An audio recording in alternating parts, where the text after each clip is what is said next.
எப்படி வந்து நம்ம வந்து பைத்தான் கோடில் எப்படி வந்து நம்ம வந்து கமெண்ட் பண்ணலான்னு. கமெண்ட் வந்து எப்படி நம்ம வந்து ஒரு கோட் பண்ணுறோமோ அந்த மாதிரி கமெண்ட்டு வந்து ஒரு இம்பார்ட்டண்ட்டான விஷயம். ஏன்னா வந்து நம்ம என்ன பண்ணுறோன்னு வந்து நம்ம முன்னாடியே நம்ம ரெக்கார்ட் பண்ணி வச்சுட்டா நம்ம திரும்பி நம்ம எப்போ வேணாலும் அந்த கோடு வந்து பார்க்கும்போது அது என்ன பண்ணியிருக்கோன்னு நமக்கே புரியும். இன்னொரு விஷயம் என்னென்னா வந்து நம்ம கோடு வந்து நம்ம மட்டும் யூஸ் பண்ண மாட்டோம். ஒரு டீமில் இல்லை ஒரு கம்பெனியில் நம்ம ஒர்க் பண்ணும்போது அது வந்து பல பேர் யூஸ் பண்ணுவாங்க, இல்லை பலர் இன்டர் பார்ட்டி கூட அதை வந்து யூஸ் பண்ணலாம்.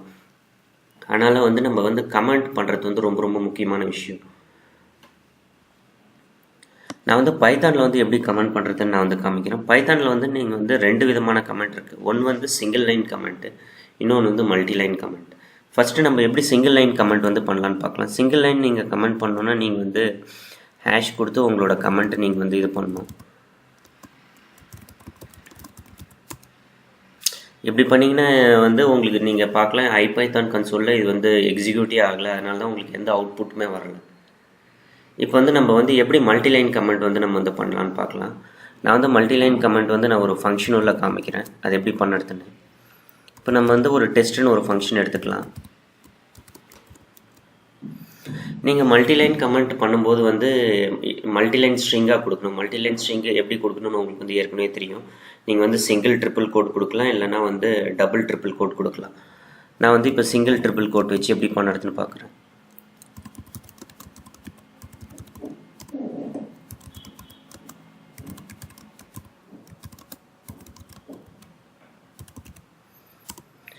நான் வந்து இப்படி மல்டிலைன் கமெண்ட் வந்து கொடுத்துட்டேன். நான் இந்த ஃபங்க்ஷனில் நான் ஒன்றுமே பண்ணல. நம்ம என்ன டெக்ஸ்ட் பாஸ் பண்ணுறோமோ அதை நான் வந்து ஜஸ்ட் பிரிண்ட் பண்ணுறேன்.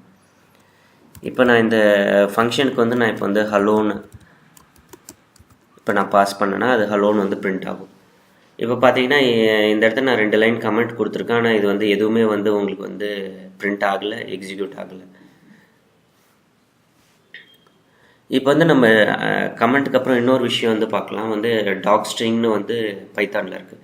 டாக் ஸ்ட்ரிங்னா என்னென்னா வந்து இப்போ வந்து நம்ம ஒரு ஃபங்க்ஷனை பற்றி நம்ம ஷார்ட்டாக வந்து நம்ம கமெண்ட் வந்து எழுதிடலாம். அந்த கமெண்ட் வந்து நம்ம வந்து எப்போ வேணுமோ அதை வந்து ரிட்ரீவ் பண்ணி நம்ம வந்து பார்க்க முடியும். இது ஏன் ரொம்ப இம்பார்ட்டண்ட்னா சம்டைம்ஸ் வந்து நம்ம வந்து தேர்ட் பார்ட்டி லைப்ரரி வந்து யூஸ் பண்ணுவோம். அந்த ஃபங்க்ஷன் என்ன பண்ணுதுன்னு நமக்கு கிளியராக தெரியாது. என்ன இன்புட் வேரியபிள், என்ன அவுட்புட் வேரியபிள். அந்த மாதிரி சமயத்தில் என்னென்னா வந்து இந்த மாதிரி டாக் ஸ்ட்ரிங் வந்து ரொம்ப ரொம்ப ஹெல்ப்ஃபுல்லாக இருக்கும். இந்த மாதிரி டாக் ஸ்ட்ரிங் நம்ம வந்து எப்படி வந்து க்ரியேட் பண்ணணும், எப்படி நம்ம வந்து அதை ஆக்சஸ் பண்ணலாம் அப்படின்னு சொல்லிட்டு நம்ம வந்து பார்க்கலாம்.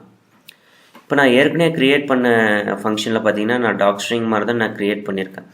டாக் ஸ்ட்ரிங்னா ஒன்றும் இல்லை, நீங்கள் ஃபங்க்ஷன் கொடுத்துட்டு அதுக்கப்புறமேல் வந்து எங்கே ஃபங்க்ஷன் பிளாக் ஸ்டார்ட் ஆகுதோ இந்த கோலனுக்கு அப்புறமேல் நீங்கள் வந்து ட்ரிபிள் கோட் இல்லை சிங்கிள் லைன் இல்லை டபுள் லைன் வந்து நீங்கள் வந்து கொடுக்கலாம். இப்போ இந்த ஃபங்க்ஷனோட டாக் ஸ்ட்ரிங் நான் வந்து எப்படி ஆக்சஸ் பண்ணுறதுன்னு நான் காமிக்கிறேன். நான் இப்போ நீங்கள் டெஸ்ட்டு தான் நம்மளோட ஃபங்க்ஷனு, அதனால் டெஸ்ட்டு டாட்டு __ டாக் __ இப்படின்னு நீங்கள் கொடுத்தீங்கன்னா உங்களுக்கு வந்து இந்த ஃபங்க்ஷன் வந்து இந்த ஸ்ட்ரிங் வந்து பிரிண்ட் ஆகும். நம்ம வந்து கொடுத்துருக்கோமோ அது வந்து நமக்கு வந்து கிளியராக இங்கே வந்து பிரிண்ட் ஆகுது. இது வந்து /n பிரிண்ட் ஆகுது. இது வந்து நீங்கள் வந்து பிரிண்ட்டில் கொடுத்தீங்கன்னா உங்களுக்கு வந்து ப்ராப்பராக நீங்கள் எப்படி நீங்கள் கமெண்ட் பண்ணியிருக்கீங்களோ அந்த ஃபங்க்ஷனில் அதே ஃபார்மேட்டில் வந்து எக்ஸாக்டாக அப்படியே பிரிண்ட் ஆகும். பார்த்தீங்கன்னா இந்த இடத்த வந்து உங்களுக்கு கேப் இருக்குது, அதே மாதிரி இந்த இடத்த வந்து உங்களுக்கு கேப் காமிக்குது. இந்த இடத்த வந்து உங்களுக்கு வந்து ஒரு சிங்கிள் ஸ்பேஸ் இருக்குது, அதே மாதிரி இந்த இடத்தையும் சிங்கிள் ஸ்பேஸ் இருக்குது. இந்த மாதிரி தான் நீங்கள் வந்து டாக் ஸ்ட்ரிங் வந்து நீங்கள் வந்து க்ரியேட் பண்ணணும், அது மாதிரி ஆக்சஸ் பண்ணணும். இது வந்து நான் ரொம்ப சிம்பிளாக காமிச்சிருக்கேன். ஆனால் நீங்கள் இன்னும் காம்ப்ளெக்ஸான ஃபங்க்ஷன் எடுக்கும்போது பார்த்தீங்கன்னா நீங்கள் கிளியராக கமெண்ட் பண்ணியிருந்தீங்கன்னா அது உங்கள் யாரெல்லாம் அந்த ஃபங்க்ஷனை யூஸ் பண்ணுறாங்களோ இல்லை நீங்கள் யூஸ் பண்ணுறீங்கன்னா இந்த மாதிரி டாக் ஸ்ட்ரிங் மூலிமா அந்த ஃபங்க்ஷனோட பேராமீட்டர்ஸ் என்ன, அந்த ஃபங்க்ஷன் என்ன பண்ணுது அப்படின்னு சொல்லி உங்களுக்கு வந்து ஈஸியாக தெரியும். இந்த வீடியோ உங்களுக்கு பிடிச்சிருந்துன்னா நீங்கள் வந்து சப்ஸ்கிரைப் பண்ணுங்கள், ஷேர் பண்ணுங்கள். தேங்க்யூ ஃபார் வாட்சிங்.